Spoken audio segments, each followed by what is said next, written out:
Good morning, my friends, and thanks for being here today. Thanks for liking and subscribing and all that. I have a quote for you today from Richard Rohr, and I'd like to quibble about a word too. The true mystic is always humble and compassionate, for she knows she does not know. This is true. That word true, that's my troubling word because there are so many kinds of mystics. And we here yesterday at Mystic Tea Salon and all over the world, well, there's as many mysticisms as there are people who've had mystical experience. That's a pretty big tent. So, what does Rohr mean by the true mystic? Well, somebody like Evelyn Underhill might call that person a genius mystic, or someone else might call it having had a kundalini awakening, or someone else might call it an enlightened person. But here's the thing. It's just that the human brain is too small to contain the unlimited. So when you see the unlimited, when you have an experience of the unlimited, whether it comes as an angelic being who communicates some otherworldly, inexplicable love to you, or whether it is someone who has an indwelling experience, like a Kundalini awakening, when the self becomes absent and the limited, the self, is sort of secondary to the unlimited, well, then that makes you a mystic, at least in my measure. But what Rohr means is that there are people who've had this deep experience, one who has had an experience of the wholeness, who sees the size of oneself. It's really about the size of oneself.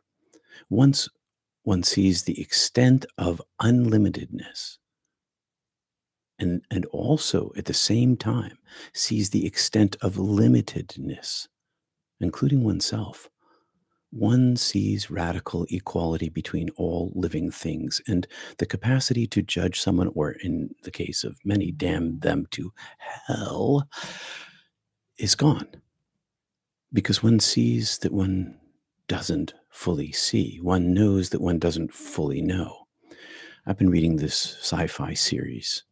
And in this series, somebody is out in deep space and he's doing a spacewalk. And it's the first time he's done this. And he's in the middle of the universe, middle of the solar system. And he sees stars and galaxies above him and below him and behind him. And as he looks down, relatively speaking, he sees all of the universe as if he is the eye of God. And then, in the same moment, he experiences his smallness on the outside of this little tin can, his life station. He has this experience of limitedness and unlimitedness. Once one experiences the fullness of the divine's compassion, to let you exist as a limited form, to make you exist as a limited form in the midst of this vast expanse, it leaves a permanent mark. And then what happens, as Underhill points out, humility and compassion arise from deep within. Compassion for the other limited life forms, and humility because one sees oneself in proportion.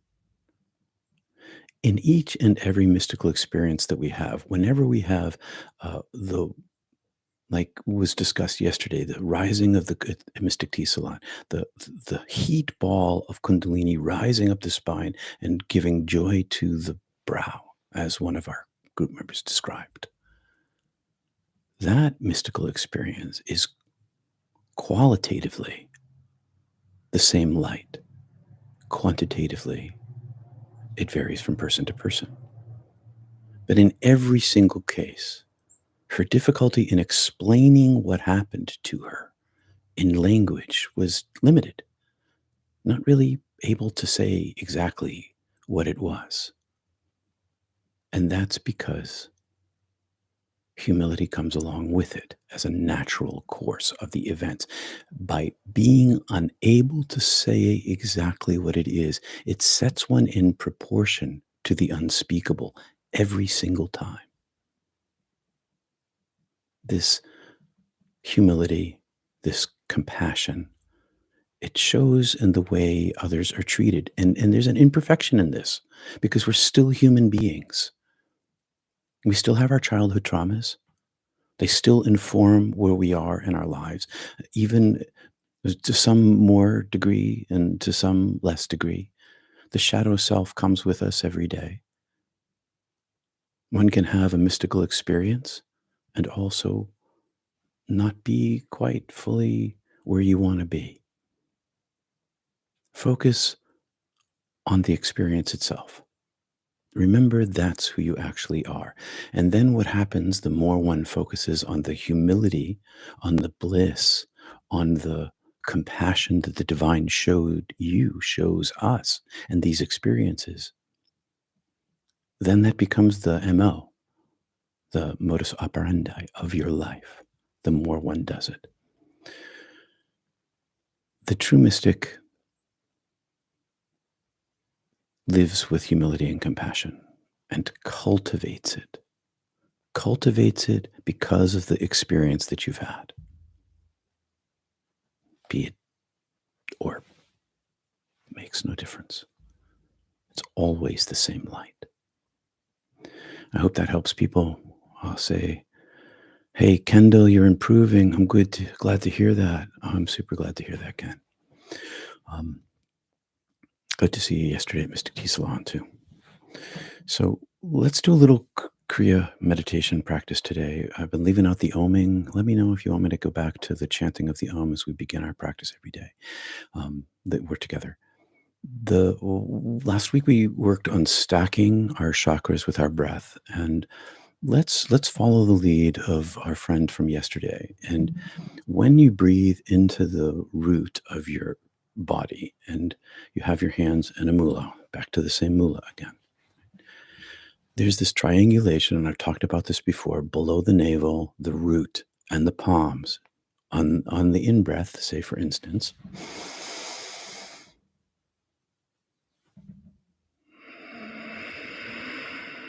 on the in-breath, bring your mind down to the root, and on the out-breath, drive your mind into the space between those.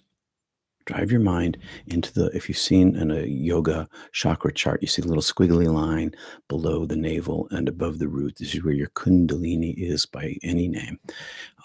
Drive on the out breath into that space and feel the connection to the palms and the root and the navel, but make that space in between where you are with your mind. And as I exhale, I gently compress. As I exhale, I compress that space with my muscles. And then on the inhale, keep your mind there. And on the exhale this time, up to your brow. Take that ball of energy that you've condensed, that condensation of chi, and ride it up your spine, right to your brow. Ba-boom. And stay in your brow for a bit. So you press your mind right here. And on the exhale, on the inhale, relax everything. Feel that space. On the exhale, compress those lower muscles and drive your mind back up. And do a pattern something like this today until you switch patterns. What does this do? This helps a person sense the divine energy that you are in your palms. And that's I'm often always working my palms into the root, into the navel, into the kundalini space, where this energy, as we learned yesterday, can become a ball of physically felt fire. This fire is is a level. I don't mean to give it a level, but I'm gonna. It's a step up or a step deeper either way, into the energy of the chakras itself, the kundalini space, this energy that rises up and you get to ride with it.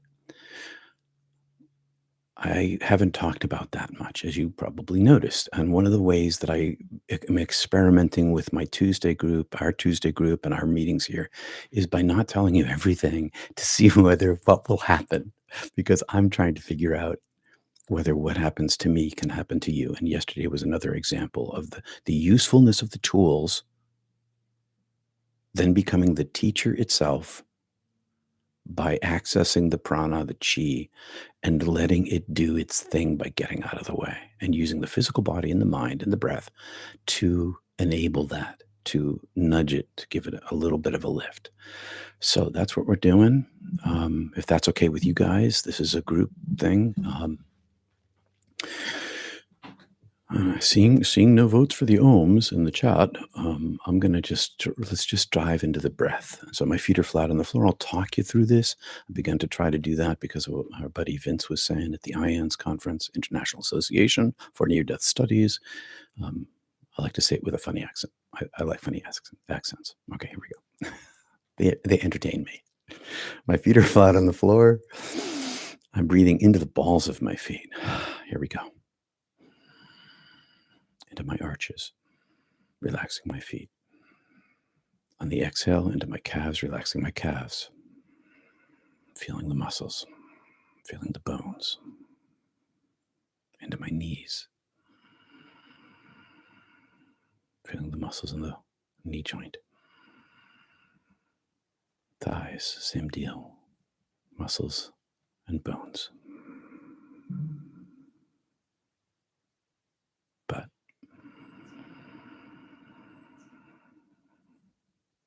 Abdomen. Back. Upper back, shoulders. Relaxation's important. Down your arms to your palms. Up your arms to the top of your spine, back of your head, relaxing your neck, relaxing your crown, and your face. First breath down your spine. Exhale. Bring your mind to your root. Feel the space in between the navel and the root and the palms.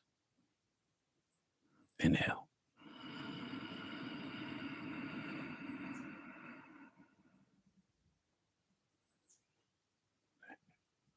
Exhale, collapsing your abdomen, your lower muscles, pelvic floor. Keep your mind in your kundalini space. You can tense up any muscles you wish. Inhale, relax.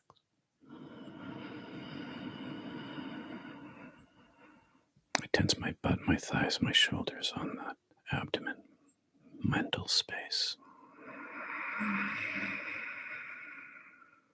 Drive my breath there. Relax, inhale.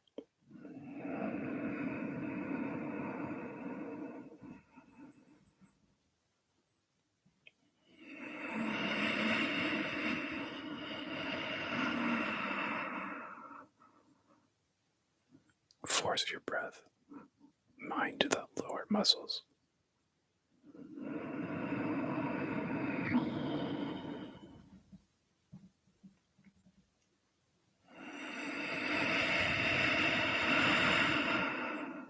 One more.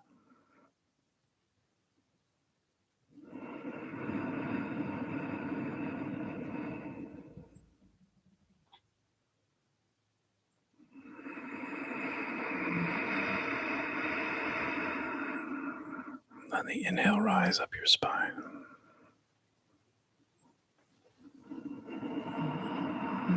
To your brow. Feel your skin between your eyebrows. Compress those lower muscles. Drive your mind toward your eyebrows, between them. Don't grasp, just look. Leave your mind there.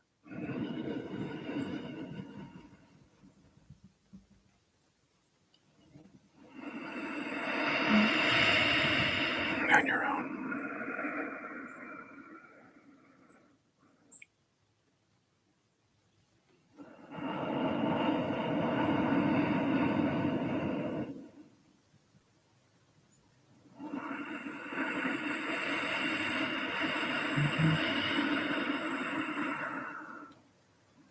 Inhale to your root, down your spine.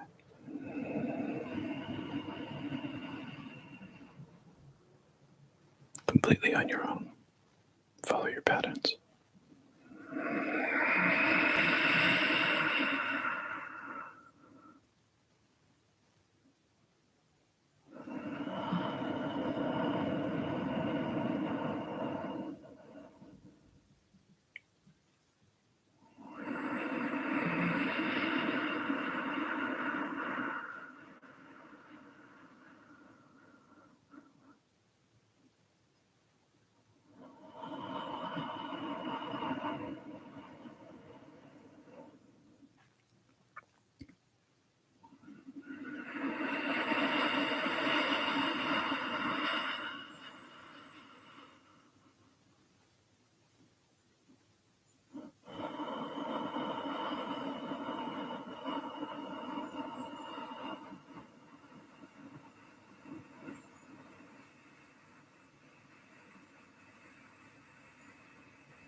yourself. Gentle.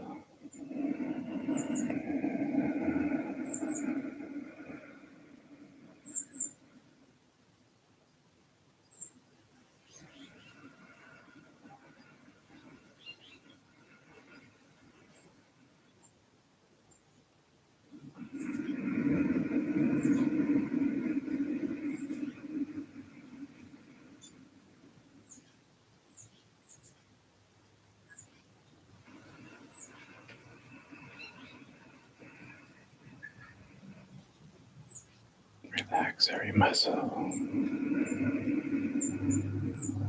Do an inventory.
Peace and love, everyone. Hi, KG, Tiffany, Jan. Peace and love.